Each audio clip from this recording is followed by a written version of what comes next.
नमस्कार देशवासियों को।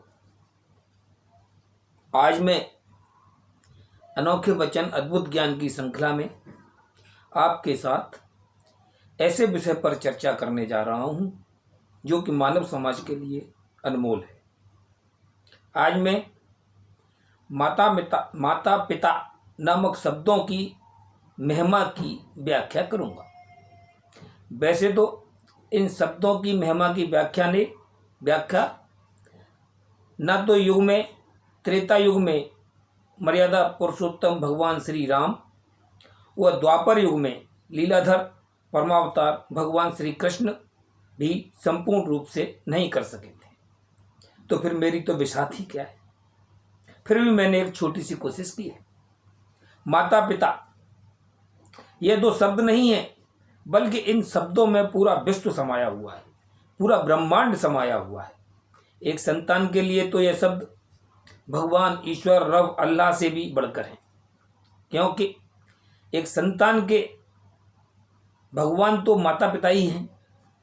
एक संतान को इस दुनिया में लाने का श्रेय माता पिता ही कोई है, ना कि भगवान को।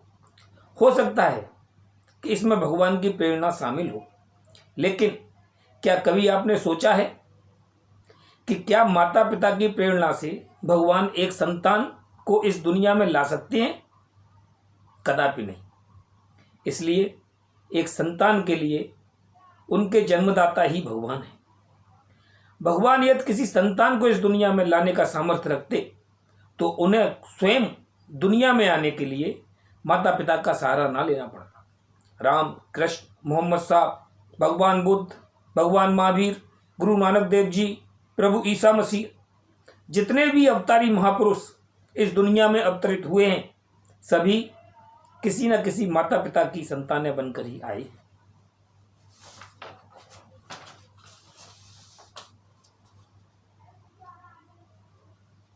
अब अगर यह बात की जाए कि माता और पिता में भी बड़ी पदवी किसकी है, तो निसंदेह वह उत्तर होगा माँ। यदि आप माता पिता और माता के शब्दों की तुलना करें तो दोनों शब्दों में ता शब्द जो क्या है वो कॉमन है।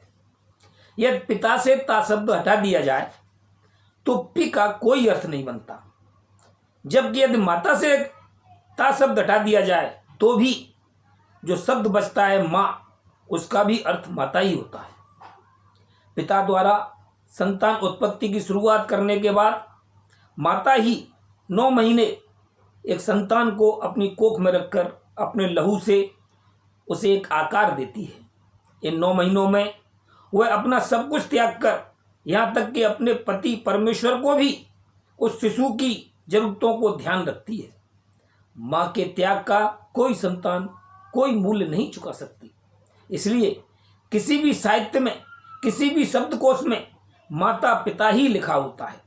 एक भी साहित्य या कोई भी शब्दकोश ऐसा नहीं देखा होगा जहां पिता माता लिखा हो।